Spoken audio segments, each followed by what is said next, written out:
is 5 feet 6 inches tall with brown hair. If anyone sees her or has any information... These amazing detectives expose the criminal within seconds. You'll be left gaping after you hear these chilling cases. I think at this point I need an attorney. Are you ready? Then, let's get started. Number 1, the cigarette break. This guy was found driving a stolen car of the person that was found unalive. Even a 2-year-old could connect the dots, but the cops needed a confession. Tell me why you think you're here. Honestly, I have no idea. Okay. I mean, obviously the car. Okay. Patty let me use it. Okay. All right. Well, that's what we need to get to the bottom of. But it wasn't coming that easy. Please tell me what's going on. We'll give you the opportunity to tell us. We know the answer. Burglary? What are you talking about, burglary? The man was straight up denying the burglary attempt, where he was caught red-handed. Do you think he would confess to murder?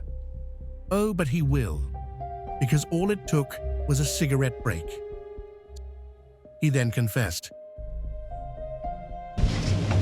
Like, a few minutes later, she just came up freaking the out, hitting me and trying to scratch at me and I just... Number 2, the friend you shouldn't have. Is 5 feet 6 inches tall with brown hair. If anyone sees her or has any information... A woman had been missing for 6 days. The case was reported by her girlfriend, who claimed that the victim had gone with her friend, but never came back. You know where this is going, right? But the detectives wanted to know more from the girlfriend. When Taylor wouldn't text me back, I texted Ash, and I was like, Ash, like, where are you guys at? Because I thought that they were just going to run to the bank. That's the only thing I knew of that day. Finally, Ash called me, and Ash was like, hey, we're up at my mom's house, which is up in Milton. At first, she didn't say anything, but the detectives pulled out a smart tactic and left her there with her thoughts. That got her speaking. After digging for a bit, the detectives called the friend in question. Do you have any ideas, anyone that we can go talk to? I don't know other, President, what we've already talked about.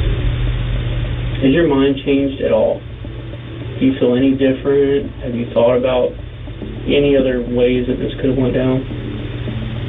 Not really. She was uncomfortable from the start. Apparently, the woman had deposited a check that the victim gave her and forged her signature on it. The clues were all pointing at her. So, the detectives got a bit aggressive with the questioning. I think at this point I need an attorney because it seems to me that y'all think that I did something to her. Okay. I respect that. That didn't work out that well, but the cops had all the ammunition they needed. Plus, they found the victim's body too. All it took was a trial, and the suspect was sent to prison. Number 3, the serial killer. Police stumbled upon 2 bodies in 2 different areas. They both had traces of the same DNA. Then, another body came into the picture with the same traces. It was clear that there was a serial killer out there. The detectives caught him soon enough. But there was one problem. The court had posted a pretty small bail that the murderer's sister paid off almost instantly. The man then fled the country, but his race to freedom was cut short. After 16 years, the murderer was arrested again. But how do you make a man confess his crime after more than a decade? You break him. ¿Cómo estás? Bien. ¿Te acuerdas de mí? Sí. You have to gain their trust. The detectives left him in that room with his wife's picture. That seemed to have done the trick. Everyone in that case knew the man had committed the crime. All they needed was a confession.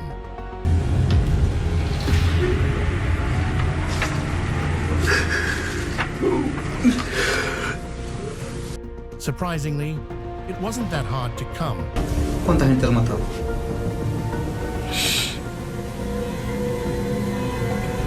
Yo quiero hablar del 98. Ah, sí, una chava de... The man showed no emotion. Entonces salió de un bar y la seguí. Ok. Después de esta, pasó otra vez. Ajá, otra vez. Era de mesera. The police wasted no time in sending him to prison this time. Number 4. The dark side of the story. A house was found under fire by the cops, but there was something more sinister going on at the house. A dead body, along with a missing child, only added more mystery to the case. This guy was the potential suspect and a known convict in abusive cases. It was pretty clear from early on that he was lying. We don't know what happened, okay? Where'd you just come from? Well, I was fishing up north. Okay. Fishing where? Clear Lake. First, he cooked up a different story and then added more lies that only contradicted his own alibi. Okay. We got reports that you had a relationship with Melissa. There was never actually a relationship, Um, which is what I already said. Things soon started to turn against him, but he refused to comply. All this while, the cops knew he was lying. Instead of rushing him into the interrogation room, they tried to track his last location. They were surprised to find the murdered woman's little girl alive at a remote site in a trailer. Did you go there for her or for Melissa?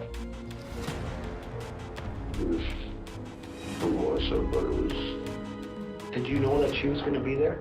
They had what they needed. Eventually, they got the suspect to spit it out too. But here is the plot twist. The woman who was murdered was in on the crime. Pretty chilling, right? Number 5, the drunken crime. This guy tried playing it cool, but his body language gave away half the confession. He then admitted right on camera that he was drunk that day. Man, you got your whole life ahead of you. All right? But I need to know what happened. Did he make you that angry? Or was it just an accident? I was faded. You was faded. I was real life out of it. The gun. How long you own the gun? The detective got what he wanted and lured the criminal into a trap. Were you just trying to scare him, or what was it? That was like my main intention. Was it just because you thought he was trying to cut you off, or what was it? No, I mean, at the same time, I ain't trying to make no excuses. You know, Yeah. I did what I did. Yeah. Gotta face the consequences. But Yeah. I was intoxicated. Like I said, I was so faded, man. Like my eyes were barely open. That's when he confessed. Number 6, the chilling confession. Yeah, this guy was sleeping when he was called to the interrogation room. Everything seemed pretty normal from the start, but then the evidence started piling up against him. That's when he got a bit defensive, and the cops started to lose the battle. No, I don't know. It's gunpoint, got on the car, got out of the car. Yeah, but you know what? Anything that you have an idea what led to that? No. Now, when you were stopped, you had a couple of guns on you. Mm-hmm. I was going to go to shooting range. I just turned the corner, and the lights went on. All in all, it wasn't looking good for the detectives. But then, the detective pulled out a trick that left the murderer to confess within seconds.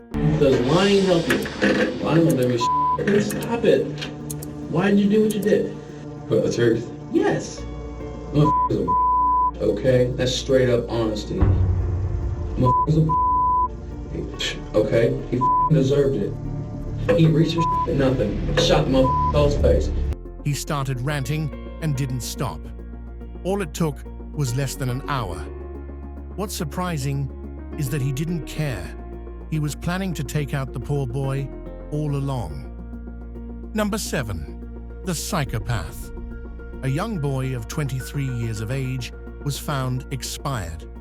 But his case opened up a bunch of secrets that revealed the real personality of his stepdad. Nothing looked out of the ordinary. His story was lining up even after 3 years went by after the crime scene was played. The man was cooking up lies, but the detectives were one step ahead of him. Real quick, will you do that or you want to be here for that? That's all right, I'll just go ahead and take care of this. You want to start? Yeah. The truck, changing the transmission lines, brake lines, the whole 9 yards. Went in, gave him some money, left. Went in where? Went in the garage, okay? And so we got done with it, talked to him, said goodbye, and so then we left. They lured him into spitting out every little detail. But there was one problem. The cops knew he was hiding something. You see, he had a dark history. I could say he died in your presence. But when you walk back in there, if you're telling us the truth and saying you had a conversation with him, you're lying because he was dead at that time. No, I had a conversation with him, I'll tell you that. Okay. Well, he was either dead when you walked in there or as you walked out. That's fact. You're feeling the pressure and you are not able to tell the truth right now. If you really truly felt like what you did was right, and which I think you did in a minute. All right, I did not kill anybody. There's no way I could have. The man's first wife passed away in a fire, and he claimed that he couldn't save her. He did rescue the kids and earned a whopping $150,000 in life insurance. A similar thing happened this time. Come on. I'll walk with you if you do. What are you going to do for me?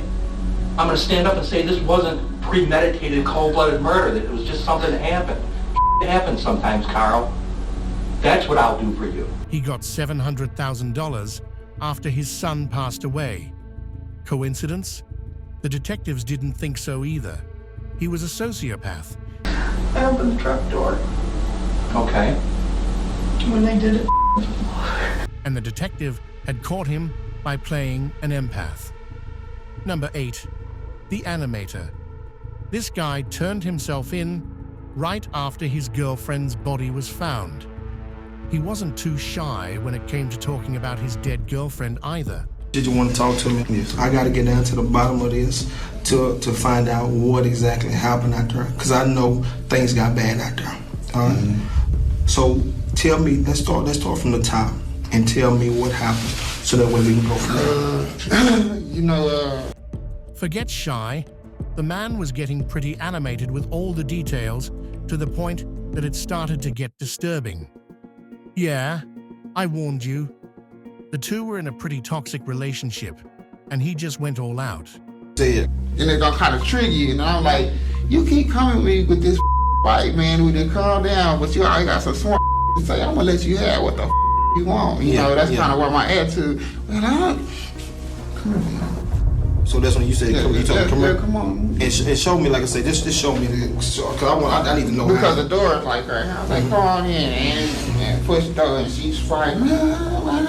Number 9, the creepy hitchhiker. A couple was found passed away on the streets, but their vehicle was missing. It turns out that this guy had stolen the car, and it was a live crime scene. All the shell casings of the bullets and the couple's belongings. It was all splattered in the car, and he was gatekeeping. But the detectives needed the confession, and it wasn't coming that easily. So immediately I jumped and I said, if I could steal a car and come down there right now and get you out of there and get you somewhere safe, I said, would you do it? And she said yes. I expected that when I got down to her place, I expected someone to pull a gun on me. Okay? And I expected at that point to go ahead and just whack everybody in there and try not to think about it. After the 2-hour session ended, the killer came back to tell the story himself. Safe to say, it's pretty chilling. The first thing you do is tell yourself, don't think about it, don't feel. Because you can't do it if you think, because you know it's wrong. And you take aim, perfect aim, boom. Number 10, the sneaky best friends. A girl was found expired after being robbed on the street. Apparently, the robbers had run her over with the pickup truck. This guy was being pretty stubborn and refused to snitch on his best friend. I've been one of my best friends since we were like 7 or 8 years old. So you hang out every day or what? No. We just started hanging out again maybe 6 months ago. What this is all about is why me and him had another falling out, pretty much, because... So, he made up a fake story and told it to the cops. The only problem was that the detectives refused to believe it. We know what happened. Again, maybe if you want to start over, might be the best thing, buddy. They gave him one more chance, and the suspect grabbed it like a puppy. I wanted nothing to do with that. But I was in the truck with them, yes.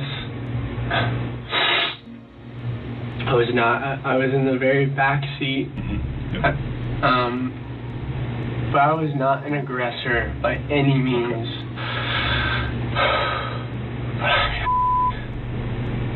I saw it. He looked innocent, but he had his own role to play at the crime scene that he wasn't telling. The man had witnessed something horrifying, and it all pointed to the main suspect. I guess I would say I set up a drug deal. The drug deal went bad. Did not know anything else after that because dude kept driving. But I was a passenger. Peyton seemed pretty chilled and didn't look like he was going to admit anything on record, but they didn't need to. So you said... The only thing I did because she hit me in the face is I blocked her. I didn't touch her. I don't hit girls. Hang on, she hit you in the face? Yeah. Where at in the face? Right here. She wasn't hard though. What was that? More like grab me. Is that why it's a little puffy right there? For being best friends, they kept blaming each other. The cops had what they needed to show in court and sent the duo to jail. It's time to take responsibility for what you did. My future's over for what I did.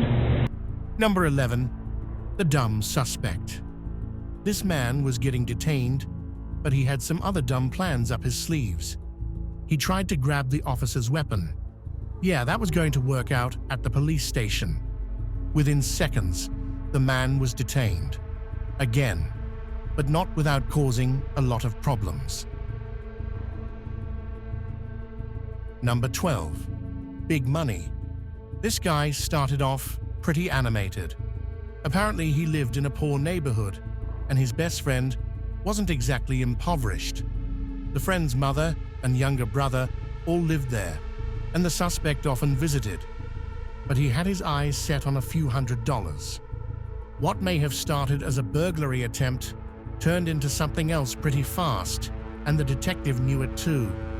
Well, he was right, but he wasn't too happy about getting that disturbing confession from that young man. Got the money, say it now, so we can get it replaced. I just went ahead and lied and said, yeah, I got it. It's at my house, though. And then she said in the morning, we're going to take you over there to go get it. So... Did you actually lay your head down that night and get some rest? No. The suspect wasn't too pleased about his crime, but he still looked evil.